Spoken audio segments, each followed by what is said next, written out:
ये कल बतलाया था वशिष्ठ जी ने कि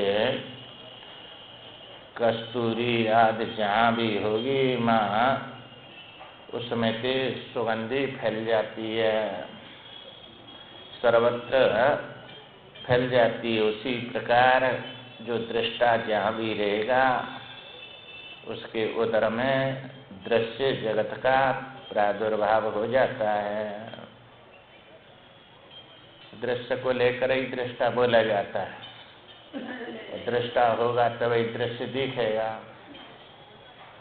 इसलिए जो दृष्टा के हृदय में से दृश्य जो है हृदय में ही रहता है, उसी में से दृष्टि उत्पन्न होती है। दृष्टा में दृष्टि जो है ये बोली जाती है। दो प्रकार के कारण होते हैं। एक अभिन्न निमित्त उपादान कारण है, ईश्वर बोला जाता है, और एक विवर्त बोला जाता है। वो भी अभिन्न निमित्त उपादक कारण बोला जाता है, फिर वो कर्ता नहीं होता है और वो कारण भी नहीं होता है, क्योंकि कारण से कार्य बनता है। तो वास्तव में वो कारण भी नहीं, कर्ता भी नहीं, इसलिए वो है आत्मा। और जो कर्ता और कारण बनता है वो है परमात्मा। ये दो प्रकार से सृष्टि की उत्पत्ति होती है। तो सच्चिदानंद रूपाय विश्वोत्पत्त्यादि हेतवे तापत्रय विनाशाय श्री कृष्णाय वयम नमः। तो सच्चित आनंद स्वरूपाय होता है, एक रूपाय होता है। तो रूपाय में ईश्वर बोला जाता है उसमें, और स्वरूपाय में आत्मा बोला जाता है। आत्मा अपना स्वरूप है और ईश्वर अपना से अलग है। तो वो मान्यता में आता है। हम अपने को जीव मान रहे हैं तो उसको ईश्वर मानो। ये मान्यता में सृष्टि ईश्वर से उत्पन्न हुई है, ईश्वर ने बनाई है और बनाई है और बना है। वही बना है, उसी ने बनाई है। दोनों काम वही है, बनने वाला भी वही है और बनाने वाला भी वही है। इसलिए वहाँ भी एक ही है, एक में से ये दो हो गए। और इसमें भी जो है न वो बनाता है न बनता है, वो आत्मा है। तो यह में विवर्त बोला जाता है। जैसे सोने से आभूषण बनता है, बिना बनाए आभूषण नहीं सिद्ध होगा। बनाया जाता है, बनता भी है, बनाया भी जाता है आभूषण। ये तो अभिन्न निमित्त उपादान कारण बोला जाता है। तो ये संसार बनाया भी है और बना भी है, परंतु रस्सी में सर्प बनाया नहीं और बना नहीं। रस्सी में जो सर्प दिखता है वो किसी ने बनाया नहीं, न रस्सी बनी है, परंतु प्रतीत होता है। इसी प्रकार ये शरीर भूतों से बना है और किसी ने बनाया है, तब ये सिद्ध हो रहा है सब संसार। और आत्मा जो है वो न बनाया न बना, वो स्वयं सिद्ध है। उसको और दृष्टा भी यहाँ जीव दृष्टा होता है, ईश्वर दृष्टा है। कई दृष्टा होते हैं, सांख्य का अलग दृष्टा है, योग का अलग है। ये सामान्य रूप से मैं देखता हूँ, ये दिखता है, ये सब मानते हैं, ये दृष्टा अलग है। और वेदांत का अलग है। ये दृष्टा कई बोले जाते हैं। इसलिए दृष्टा दृश्य व्यवहार में सत्य होते हैं। और ये जो है जैसे रस्सी बदल के सर्प नहीं बनी है, ऐसे ही दृष्टा बदल के दृष्टि नहीं बनता है अपने उसमें वेदांत में। तो दृष्टा में दृष्टि जो है दिखती है, उसकी प्रतीति ये छाया है। जैसे आप बदल के छाया नहीं बने, छाया की प्रतीति है, छाया कोई तत्व नहीं है। चूँकि प्रकाश में और जो है तुमको लेकर और छाया अंधकार रूप दिखता है। तुम चेतन है और वो छाया जड़ है। इसी प्रकार जो चेतन आत्मा है और उसमें ये सत है, वही वृत्ति बनती है। परिणाम या विवर्त वृत्ति में ही होता है। और ये समझाने के लिए, विवर्त भी समझाने के लिए बोला जाता है। और परिणाम जो है ईश्वर का, मान्यता में ईश्वर भी समझाने के लिए बोले जाते हैं। तो व्यवहार में ईश्वर सत्य है, दुख सुख सत्य है, जन्म मरण सब सत्य है, भूख प्यास सब सत्य है, ये संयोग वियोग कर्म सब सत्य है, स्वर्ग नरक सब सत्य है। व्यवहार में सब सत्य हैं। ये खंडन नहीं करता है वेदांत किसी का, अपनी अपनी जगह पे सब सत्य है। अब ये जो है सब मान्यता में आते हैं। जब संसार को मान रहे हैं, दुख सुख को मान रहे हैं, हानि लाभ मान रहे हैं, जन्म मृत्यु मान रहे हैं, तो ईश्वर को भी मानो। उसको क्यों नहीं मानते? और उसके जो नियम है उसके अनुसार उसको मान के हम जीव हैं और वो ईश्वर हैं। हम जीव को सब चीज चाहिए तो वो ईश्वर से ही मिलेगी, कर्म के अनुसार मिलती है। और कर्म स्वयं फल देता नहीं है, कर्म का फल है ईश्वर देता है। इसलिए ईश्वर जो है उसको मानना चाहिए। अब ये वेदांत पढ़ पढ़ के ब्रह्म ज्ञानी बन जाते हैं, ब्रह्म को ही सत्य मानते हैं, ईश्वर को नहीं मानते हैं। तो इनकी समझ में ये नहीं आता है वह ब्रह्म का ही नाम ईश्वर होता है, वह ब्रह्म से अलग कोई ईश्वर नहीं है। तो ब्रह्म नाम ही व्यापक का होता है, व्यापकता के बिना ब्रह्म बनेगा नहीं। तो देश काल वस्तु में आ जाता है। और वो जो है ब्रह्म जो है वो सत है और ईश्वर चेतन है। अब तुम्हारे जो उसी में से आत्मा में से ये अध्यारोप किया जाता है। इसलिए सत आत्मा का जो सत अंश है वो ब्रह्म बनता है। जैसे तुम्हारा सत अंश जो है विवर्त में दर्पण में सतई बनेगा, वो चेतन नहीं रहेगा तुमसे अलग होके। ऐसे ही वो आत्मा चेतन से अलग होके ब्रह्म जड़ बनता है। इसलिए उसको प्रकृति बोलते हैं। अव्याकृत प्रकृति है, महद ब्रह्म प्रकृति नाम बनता है। तो वो उस ईश्वर का ब्रह्म शरीर है। और उस शरीर में जो शरीरी है वो चेतन, उसका नाम ईश्वर है। तो शरीर और शरीरी दो होते हैं। ये तुम्हारा शरीर सतह है और तुम इस समय चेतन है। तो ये प्रकृति से बना हुआ शरीर जड़ है परंतु सतह है। और जो है तुम चेतन है इसमें रहने वाले जीव रूप से। ऐसे ही वो ब्रह्म उनका शरीर है, ईश्वर का सतह है वो। तो ब्रह्म सत्यम जगत मिथ्या ये बार बार बतलाते हैं। तो सत्य ही सब रूपों में दिख रहा है, इसलिए सत्ता उसी की है सब में। और उसमें जो शरीर है वो चेतन ईश्वर बोला जाता है। ये पहले बतलाया था। चूंकि दो कारण से बनता है, उपादान कारण निमित्त कारण। तो उपादान कारण जो है सत्य है, निमित्त कारण चेतन है। इसलिए उपादान कारण वस्तु के साथ रहता है और निमित्त कारण अलग हो जाता है। जैसे मिट्टी से कुम्हार ने घड़ा बनाया, मिट्टी घड़ा के साथ रहेगी, कुम्हार अलग हो जाता है, चेतन है वो। ऐसे ही ईश्वर अलग हो गया, सत हमारे साथ में सबके। और उस ईश्वर में से चूंकि सत का अंश ये शरीर बन गया और चेतन का अंश जीव बन गया। तो ये व्यवहार में सत्य हैं दोनों। इसलिए न कोई ये वेदांती पढ़ के मिथ्या मानते हैं, ईश्वर को मानते नहीं है। आज आया था यहाँ अम्बाला से जो है कोई नई उम्र का था, उसने जो है फोन किया था, आधा घंटा बात करता रहा। यहाँ किसी ने बताया होगा तो किसी भगत से कहा कि स्वामी जी से बात करा दे मेरी, तो उन्होंने कराया, बात करता रहा। जो है कहा कि ब्रह्म ही सत्य है, ईश्वर नामक की कोई वस्तु है ही नहीं, ब्रह्म ईश्वर है ही नहीं।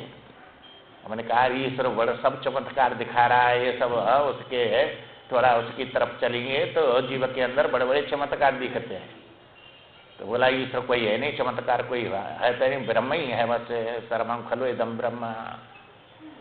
तो ब्रह्म ही मानते हैं और ब्रह्म का ज्ञान हो गया हमको। अब कोई का ना भजन करना है, ना ध्यान करना है, ना कुछ, जैसा आप समझ में आया ऐसा समझाते हैं बस। जो है आप गए और उगाने जो सत मार्ग प्रतिपालें, अपने गए तो गए, दूसरों को भी चला दे, इस पर चलने नहीं देते।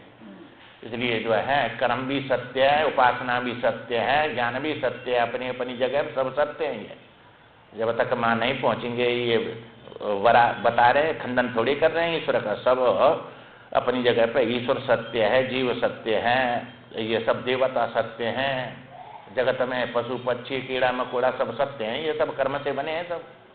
तो ये कौन सी दृष्टि से असत्य हैं, ये नहीं है, और कौन सी दृष्टि से हैं, ये सब जो है शास्त्र बिना गुरु के अपने अनुकूल पकड़ के, और बस जो है कुछ करना नहीं पड़े, मुफ्त का सब मिल जाए, उसी में अपने को जो है मान लेता है। तो ये भी माना है कि ईश्वर नहीं है, इस बात को मान रहा है, परंतु जान नहीं रहा है। और जो है ईश्वर है ये भी मान्यता है, ईश्वर नहीं है तो मानो, वो भी मान्यता है, नहीं मानेंगे वो भी मान्यता है। तो मान्यता में फंस रहे हैं, तो अमानत में कहाँ पहुंचे। तो न मानने से मानना श्रेष्ठ है, न करने से करना श्रेष्ठ है, और करने में अधर्म से धर्म करना श्रेष्ठ है। इसलिए ये सब जो है बात अपने शास्त्रों में कौन सी दृष्टि से किसको बोली जाती हैं, ये सब माननीय है। तो दृश्य ये हृदय में से उत्पन्न होता है। तो यहाँ अब ये वैरागमान मुक्ति वाले को बोल रहे हैं, तो यहाँ अपनी आत्मा की स्थापना करेंगे, जो कि दृष्टा अपना स्वरूप है और वही सत्य है, दृश्य सत्य नहीं है। दृश्य है तुम्हारे हृदय में से सब निकलता है, तो हृदय भी तो है और उसमें से सब भरा हुआ है। तो हृदय है अंतःकरण है उसमें से, और उसके अनुभव देखने वाले हो जाते हैं तुम दृष्टा बने के। उसी प्रकार यह दृश्य जगत तुम्हारे हृदय में ही स्थित है और अपने अनुभव से ही दृष्टि गोचर होता है। तो इस दृश्य को हृदय में वृत्ति में तुम अपने अनुभव से देखते हैं, तो वो आत्मा अनुभव में आने वाला नहीं है, अनुभव स्वरूप है। अनुभव से सबको देख रहे हैं तुम। हरिद्वार गए और माँ अनुभव करके आए और यहाँ उसका स्मरण करते हैं, भाई ऐसा था हरिद्वार में, हरि की पैड़ी थी, माँ ऐसी ऐसी, जो ऐसा सबको अनुभव को बता रहे हैं कि नहीं। ये तो अनुभव करने वाला अलग है, अनुभव में आने वाली वस्तु अलग होती है। तो ये अनुभव गम में भजे जय संता, तो अनुभव अपने पास में है और जिसका भजन कर रहे हैं वो अपने से अलग है, अनुभव का गम में है, वो विषय बनता है। इसलिए विषय में मान्यता में ईश्वर सत्य है, ईश्वर को मानना चाहिए, और ज्ञान हो गया तो भी मानना है, क्योंकि जब तक हम जीव हैं, जब तक भोजन चाहिए तो भजन भी करना है हमको। ऐसा नहीं है कि भोजन करते रहे भजन छोड़ दें, जिनका खा रहे हैं उनका चुकाना है कि नहीं जो है। तो सब जो है मुफ्त का माल किसी का थोड़ा ही है, बड़े कितने कष्ट से खवाते हैं, अपने माँ बाप को खवाते नहीं और हमको जो है खवाते हैं देते हैं, तो ये सब चुकाना है कि वैसे मुफ्त का माल है, ये सब चुकाना पड़ेगा। हमारे पास भजन है तब तो उसकी कीमत देंगे, तुम्हारे पास भोजन है, तुम भजन नहीं कर सकते, भोजन कमा के और खिलाते हैं, और हम भोजन नहीं बना सकते, हम भजन करके चुकाते हैं। तो सब लेने देने का ही नाम संसार होता है, मुफ्त का माल कहीं थोड़ा ही है। तो जब तक हम खाते हैं तो भोजन करते हैं तो भजन भी करना है, और उनका जो इनका खा रहे हैं उनका चुकाना है सब। उन्हें बड़ी भारी जो है महंगा पड़ेगा ये, बिना खाने को हम जीव हैं और भजन करने को ईश्वर बन जाते हैं, ब्रह्म बन जाते हैं, ये सब गड़बड़ी आ जाती है। बिना गुरु के ऐसे ही ज्ञान आ जाते हैं ये तो, और मनमानी मान लेता है उसको, और मान्यता सब अज्ञान है ये सब। इसलिए जो है राम जी से कहते हैं वशिष्ठ जी महाराज, ब्रह्मा की मनोरूपता और उसके संकल्प में जगत की सत्ता तथा ज्ञाता के कैवल्य की ही मोक्ष रूपता का प्रतिपादन यहाँ इसमें कर रहे हैं हम। हे राम जी, ये जो अद्वितीय जो परमात्मा में न दृश्य है न दृष्टा है, यह स्वयं चिन्ह मात्र स्वरूप ही है। न दृष्टा है न दृश्य है, चिन्ह मात्र स्वरूप ही है, तथापि स्वयं भू नाम से प्रकाशित होता है। स्वयं रूप से, भू माने होना, मैं हूँ, ये किसी उससे नहीं, तुम जो है स्वयं भू है माने स्वयं उत्पन्न होने वाले हैं, प्रकाशित हो रहा है स्वयं भू। चूँकि एकदम को देखने वाले से पहले अहम होना चाहिए, और वो अहम चेतन होगा चाहे वो दूसरे को देखेगा, और वो पहले से मौजूद है। अब ये उसके बाद में ये सब होता है, आदि होती है, ये अनादि होता है। आत्मा अनादि है, संसार आदि वाला है। तो हम जब देखेंगे तो वो दिखेगा, उसका दिखना ही जन्म है, जन्म है दिखने का ही नाम है। क्योंकि जन्म नहीं होगा तो दिखेगा ही नहीं, इसलिए आदि हो जाती है इसकी। परंतु तुमने अपनी आदि देखी नहीं, जन्म देखा नहीं, तुम स्वयं भू हैं, पहले से ही हैं। आदि मध्य और अंत से रहित चिदाकाश रूप अद्वितीय ब्रह्म ही अपने संकल्प के कारण स्वयंभू ब्रह्मा के नाम से पुरुष अथवा देहधारी सा भाषित होता है। अब यहाँ ब्रह्म कहते हैं, ब्रह्म जब बोलते हैं तो वो व्यापक दृष्टि फैल जाती है सवरे उसमें, और वो दृष्टि जो है वही तो सृष्टि है। वृत्ति का ही नाम तो विवर्त होता है। तब वृत्ति तुम्हारी जो है जब विषयाकार बनती है तभी विषय का ज्ञान होता है, बिना विषयाकार वृत्ति के ज्ञान नहीं होगा। ये मायक है, इसके आकार की वृत्ति बन गई तब ये मायक का ज्ञान हो रहा है, वृत्ति के बिना ज्ञान होगा ही नहीं। ये पुस्तक है, ये मोबाइल है, ये सब जो है वृत्ति बनती है तभी इनका ज्ञान होता है। तुम्हारी विषयाकार वृत्ति होगी तभी भोग होगा, सुख का या दुख का। सुख दुख बिना वृत्ति के प्राप्त होंगे ही नहीं, सिद्ध ही नहीं होंगे। इसलिए वृत्ति माने विवर्त, विवर्त में सब होता है। वृत्ति भी तुम्हारा विवर्त है, चूंकि वृत्ति जड़ है, तुम चेतन है।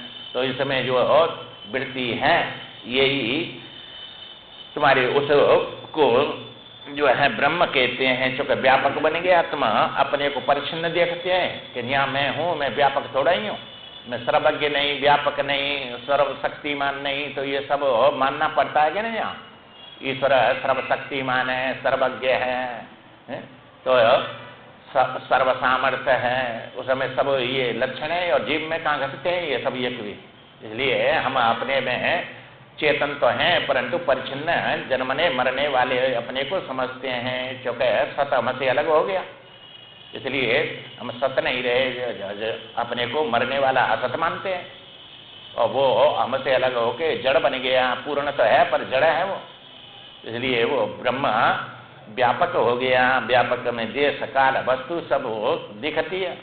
तो ब्रह्म को देख रहे हैं तब तो ब्रह्म का ज्ञान हो रहा है, ब्रह्माकार वृत्ति बन रही है, तब उसका ज्ञान हो रहा है। बिना ब्रह्माकार वृत्ति के ज्ञान होगा नहीं। तो वृत्ति व्यापक है, व्यापक देश में बनती है, काल में बनती है, और वो वस्तु होती है, तब तो उसको जो है जान रहे हैं। हरे व्यापक सर्वत्र समाना, प्रेम से प्रकट होए में जाना। तो उसको व्यापक समझा और प्रेम से वही जगह पर प्रकट हो जाता है कि नहीं? वो है तब होता है कि वैसे बिना ही हुए हो जाता है। तो ये सब जो है व्यवहार में सब सत्य है।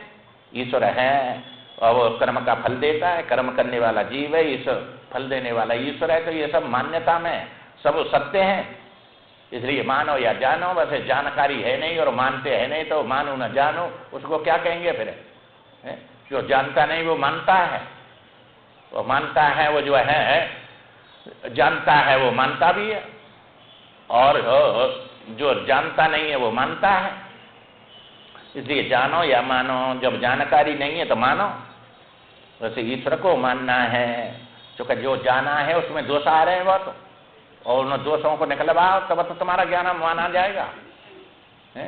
तो जो वस्तु जैसी है उसको ऐसा नहीं मानेंगे तो उसका नाम अज्ञान है। तो अज्ञान से ही तो सब दुख आ रहे हैं तुम्हारे अंदर, जन्म मृत्यु सब जितना भी है।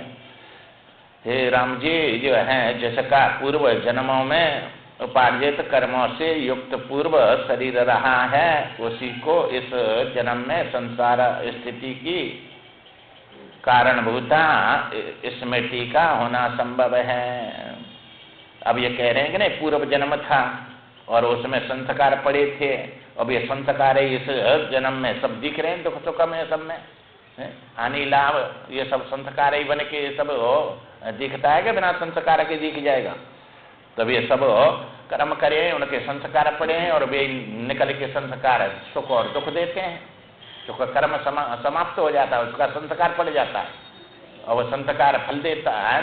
अब संस्कार स्वयं देगा नहीं, उसमें से अंकुरित करना और अंकुरित करके उसका फल सुख दुख बांटना, ये ईश्वर बोला जाता है। तो ये सब अपने आप थोड़ा ही वो सुख दुख मिलेगा कर्म से, उसको बांटने वाला है। शुभ और अशुभ कर्म अनुसारी देत ईश फल हृदय विचारी। ये तो हृदय में विचार के वो चेतन फल देता है, जड़ थोड़ा ही देगा फल। तो चेतन मानना पड़ेगा कि नहीं उसको, जो है सुख दुख आ रहे हैं हम नहीं चाहते, फिर भी जो है ये सब आते हैं, तो हमारे आत्मा कहाँ है ये, और कोई भेज रहा है और भेजने वाला चेतन है, वो जड़ थोड़ा ही है, जानता है तब भेज रहा है कि वैसे ही आ रहे हैं ये सब। तो ये बिना विचार के जो है ऐसे ज्ञान जो है जब तक जाना नहीं, जब तक मानना चाहिए। और ये सब व्यवहार में ये सब सत्य है, प्रयुक्त भाषिक व्यवहारिक परमार्थ सब अपनी अपनी जगह में सत्य है ये, इसलिए ये नको जो है मिथ्या समझ के छोड़ देना। तो ये व्यवहार में जब तक रहेंगे सब मानना है। जब ब्रह्म का कोई प्राकृतिक कर्म ही नहीं, तब उन्हें पूर्व जन्म की स्मृति का उदय कहाँ से होगा। जब उस समय कोई संस्कार नहीं होगा तो उसका जो है पूर्व जन्म भी नहीं है और ये भी जन्म नहीं होगा। वो संस्कार हैं तो पहले जन्म हुआ है, तब तो यहाँ जन्म हुआ है। सब जन्म से ही बनते हैं, ये कर्म से बनते हैं। क्योंकि कर्म ही कीड़ा मकोड़ा बनाता है, कर्म ही जो है इंद्र बना देता है, कर्म ही ब्रह्मा बनाता है। सब देवता सब कर्म से बनेगा भी नहीं, कर्म के बनेंगे, ये सब कर्म से बनते हैं। ब्रह्मा अपने कारणभूत परब्रह्म परमात्मा से अभिन्न एवं स्वयं आत्मस्वरूप है। उस परमात्मा से सभी अभिन्न है और आत्मस्वरूप चूंकि कारण ही कार्य के रूप में दिखता है, इसलिए यहाँ मान्यता में ब्रह्म है और ईश्वर है और फिर ये ब्रह्मा विष्णु महेश ये देवता हैं, तीन देव हैं। और ये तीन देवों में फिर अनंत देव होते हैं, इसलिए एक सृष्टि करता, एक रक्षा करता, एक संहार करता, ये सब प्रकृति के अभिमानी सब काम कर रहे हैं कि नहीं, ये सब कर रहे हैं तब हो रहा है कि बिना नहीं करे कोई काम होता है। बिना बनाए कोई वस्तु बनती नहीं है। और जो है ये सब दिख रहा है, तो अब कोई भी विचार करके देखो, सब चीज बनाए से बनी है कि बिना ही बनाए बन गई है। और ऐसी वस्तुएं जिनको ये माइक किसी ने बनाया तब बना के वैसे ही बन के यहाँ आ गया, बनाया तब बना, किसी से उपादान से बना, किसी ने बनाने वाला चेतन था, बनने वाला जो है जड़ था, उससे स्टील से या किसी से बनाया ये। तो ये दो सब बने हैं। अब ये बिना बनाए बनती नहीं कोई वस्तु, तो ये इसमें ऐसी वस्तुएं संसार में इनको जीव नहीं बना सकता, ये तो जीव ने बनाया है। परंतु ये सूर्य भगवान है, पृथ्वी है, ये संग्रह है सब आकाश में, तो ये सब बनाए हैं कि अपने आप बन गए, ये सब बिना ही बनाए सब बनाए हैं। जब वो बनाने वाला चेतन है और तो उसने बनाए हैं, तो उसी से ये स्वयंभू ब्रह्मा का वह शरीर आते बाहिक है, सूक्ष्म शरीर है ब्रह्मा का। क्योंकि सृष्टि सूक्ष्म से ही हो रही है सब। माता के गर्भ में वो चार सिर वाला जो है वो नहीं घुसता है वहां जाके आंख नाक बनाता माता के गर्भ में, वो सूक्ष्म सर्वव्यापक होता है, क्योंकि महतत्व तो उसका शरीर है। और ब्रह्मा उसमें पुरुष जो चेतन है वो उसका पुरुष बोला जाता है।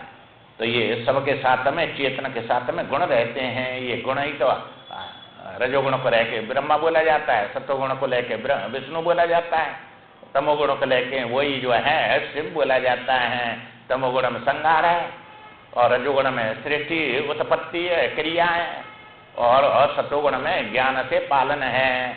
तो ये गुणों के अभिमानी है कि नहीं, ये सब बोलने पड़ेंगे, सब मानने पड़ेंगे सब। इसलिए आत्मा एक शरीर है, उसे आधे भौतिक शरीर की प्राप्ति हो ही नहीं सकती।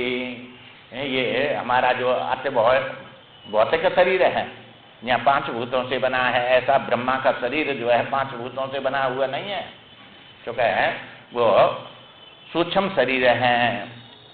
भगवान राम ने पूछा, गुरुजी, हे गुरुदेव, सभी प्राणियों के एक आत्मवाहिक शरीर होता है और दूसरा भौतिक शरीर होता है, भूतों से बना हुआ ये, किंतु ब्रह्मा के केवल आत्मवाहिक एक ही शरीर क्यों है? ये राम जी ने पूछा। अब जो है वशिष्ठ जी ने कहा, राम जी, सभी भूत कारणात्मक हैं, क्योंकि ये जो है कारण है, ये पंचीकृत भूतों से उत्पन्न देह आदि युक्त हैं। जितने भी भूत हैं, भूत माने जन्मने वाले को भूत कहते हैं, तो ये सब जन्मे हैं, ये महाभूत बोले जाते हैं। पृथ्वी है, जल है, तेज है, वायु है, आकाश है, ये भी उत्पन्न हुए हैं। ये भी इनके ये शरीर हैं, ये इनमें देवता चेतन है, वो चेतन है, और ये जड़ शरीर है इनके।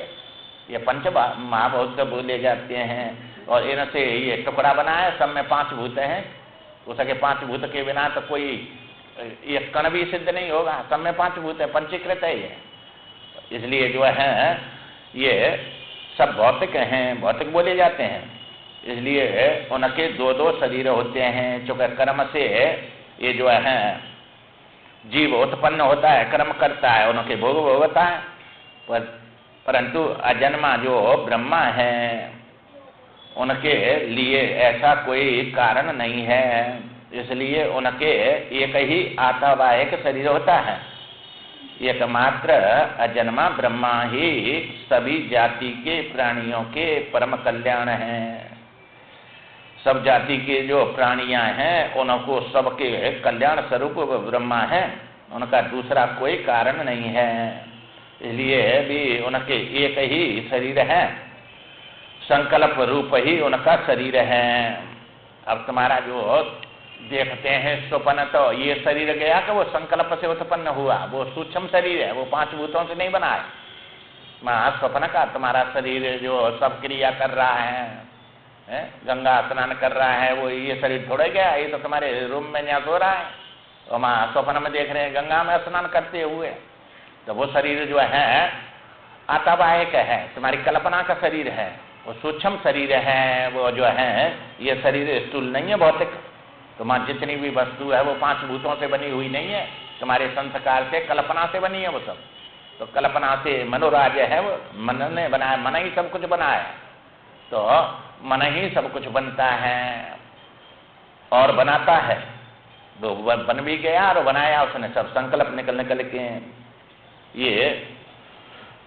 ये जो शरीर है, ये भूतों के मिश्रण से बना है, पंचीकृत है ये।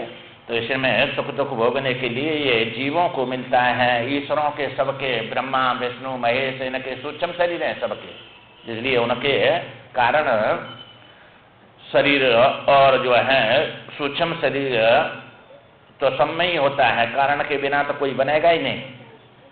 इसलिए जो है ये समय 3 शरीर होते हैं जीव में। यहाँ स्थूल शरीर और होता है, अंतःकरण ही उनका स्वरूप है, उसमें अंतःकरण होता है।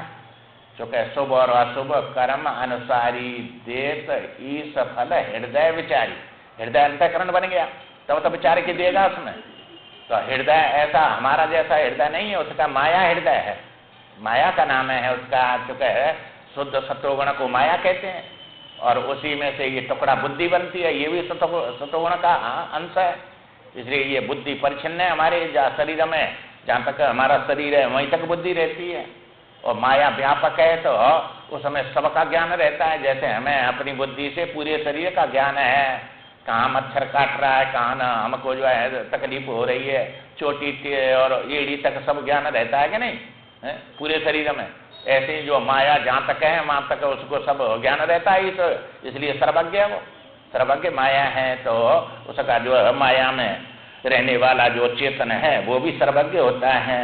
तो ब्रह्मा सर्वत्र व्यापक है, विष्णु व्यापक है, और ये जो है शिव व्यापक हैं। तो ये सब व्यापकता जो बन रही है सब उसी में से ये परिच्छन्नता बनती है जीव की। इसलिए जो है जीव कर्म करता है, भोग भोगता है, और इसके स्थूल शरीर भोगने को मिलते हैं। अब ये कर्म जो है नहीं करते हैं, वे तो जो है उनका कर्म करना नहीं है, उनका स्वभाव होता है, इसलिए वे ईश्वर बोले जाते हैं। वे कर्म तो करते हैं, फल नहीं चाहते हैं। हम लोग कर्म करके फल चाहते हैं, इसलिए बन जाते हैं उसमें। इसलिए वो ब्रह्मा का स्वरूप है। मन ही ब्रह्मा के स्वरूप को प्राप्त हुआ है, और वह मन संकल्प रूप है। मन अपने ही स्वरूप को विकसित करके जैसे जगत का निर्माण और एवं विस्तार करता है। संकल्प स्वरूप नहीं है, संकल्प करने वाला है मन। चूंकि है संकल्प जो है वो चेतन में ही उठेगा, जड़ में थोड़ा ही होता है। संकल्प विकल्प आत्मक मन, संकल्प विकल्प नहीं है, संकल्प विकल्प करने वाला है, और करने वाला चेतन होगा। इसलिए वो मन आत्मा ही मन के रूप में बन जाता है। जब संकल्प लेता है तो जीव बोला जाता है। इसलिए जो है संकल्प मन से होते हैं, और वह संकल्प को करने वाला अहंकार बन जाता है। मैंने जो है ऐसा सोच रहा हूँ मैं, तो सोचेगा मन से, संकल्प से, और तब किसी वस्तु को लेकर। इसलिए ये इसमें विकसित हो जाता है। तो ये तुम्हारा संकल्पात्मक मन है।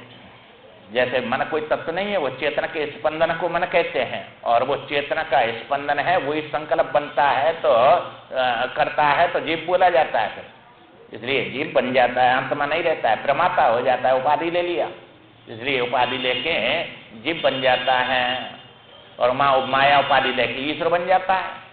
तो वो मान्यता में सब आ जाते हैं। ये सब जीव मान्यता में, संसार, जीव, जगत, ईश्वर सब मान्यता में, ये सब सत्य हैं जो। तो मान्यता में ये इनका निषेध थोड़े करते हैं कोई शास्त्र, सब अपनी अपनी जगह पे सत्य हैं। इसलिए वो मन का रूप ब्रह्मा है, और ब्रह्मा का रूप मन है।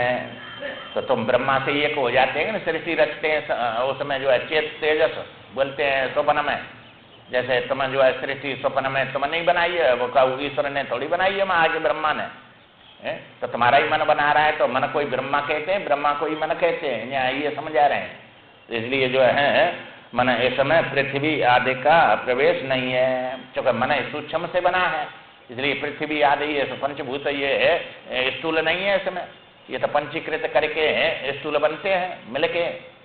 इसलिए इनमें जो है भौतिक बन जाते हैं। ये मन में ही परमात्मा में पृथ्वी आदि की कल्पना है।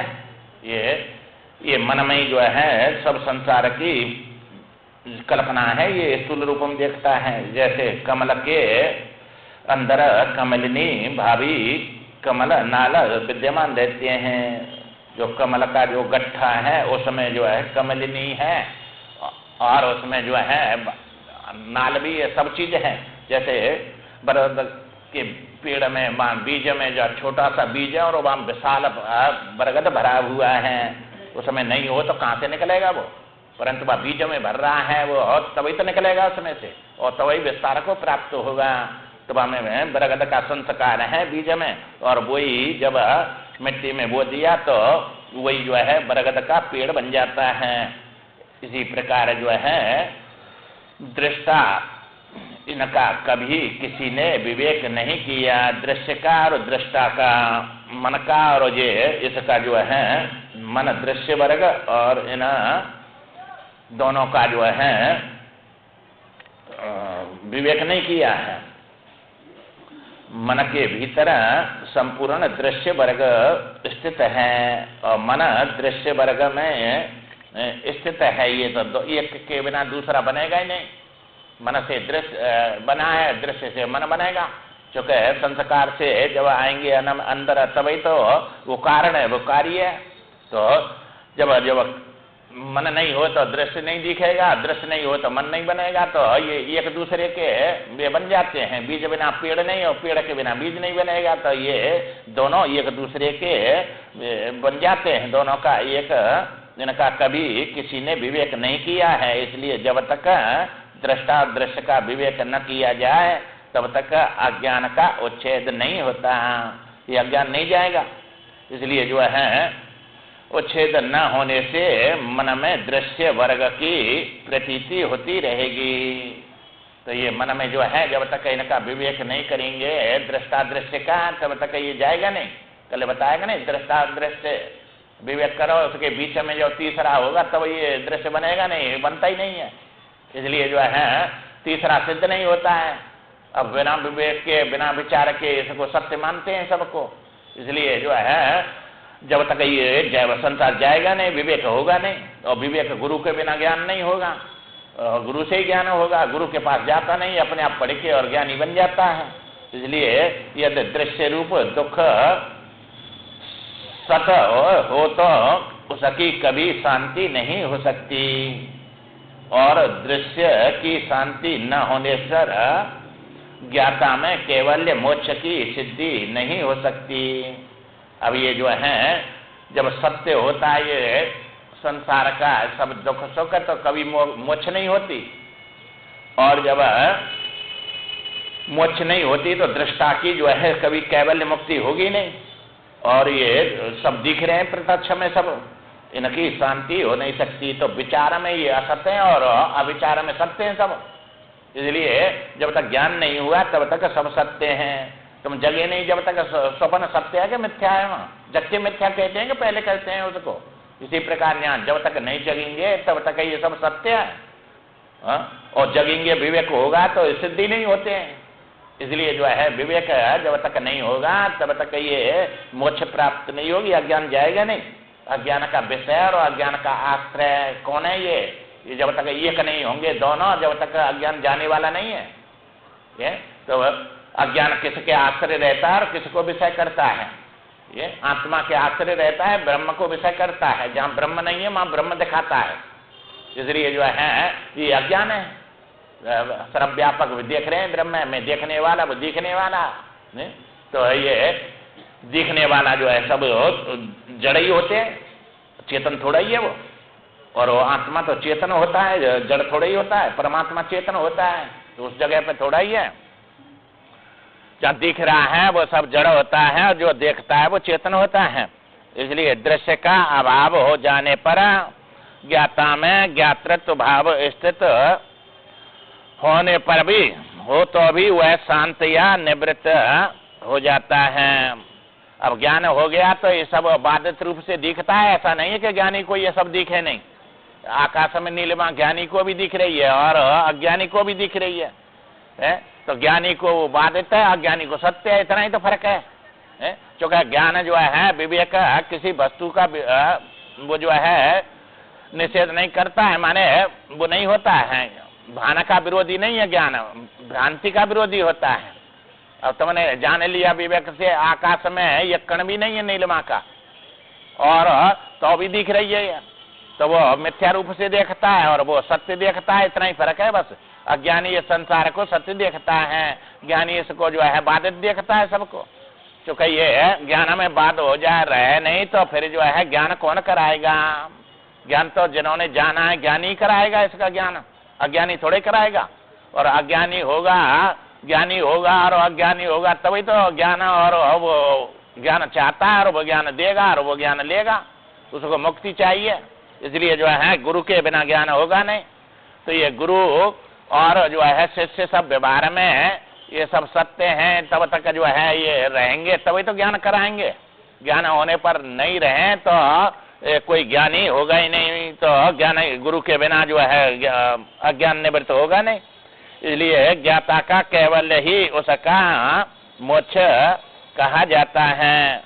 तो ज्ञाता है वो ये सब बाधित होने पर ज्ञाता रहता है, और ये जितना भी है दृश्य अदृश्य हो जाता है। तो अदृश्य का मतलब माने इसका अस्तित्व सिद्ध नहीं होता है विचार में, इसलिए दिखता हुआ भी नहीं दिखता। ये बात बतलाई ना जो है वशिष्ठ जी महाराज ने।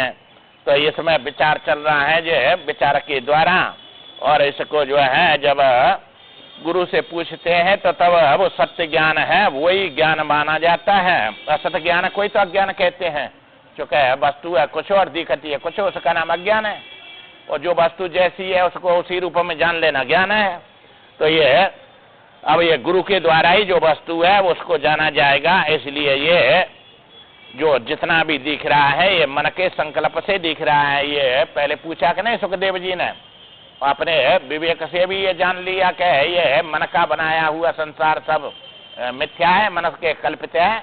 और वही बात पिताजी ने उनको बतलाई जो है, और वही फिर जनक जी के पास में जाके वही बात निकली, क्योंकि मन के बिना कोई सिद्ध नहीं होता है। तुम्हारा सो जाते हैं, मन नहीं रहता, लीन हो गया तो कहाँ दिखता है मैं मेरे सब लीन हो गया, और मन आया तो वही दिखने लग गए। मन से की हुई ये जो है जितनी भी सृष्टि दिख रही है मन से ही दिख रही है, और मन ही माया है।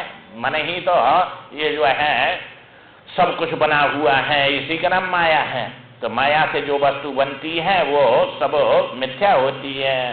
इसलिए ये समझा रहे हैं, और इसको समझने के लिए ध्यान पूर्वक मानो या जानो दो ही बात है। जानना जो है ज्ञान है और मानना भक्ति है। तो भक्ति करो, और भक्ति करके भक्ति के लिए मन शरीर मिला है। आगे विचार कल करेंगे। श्रीमन्नारायण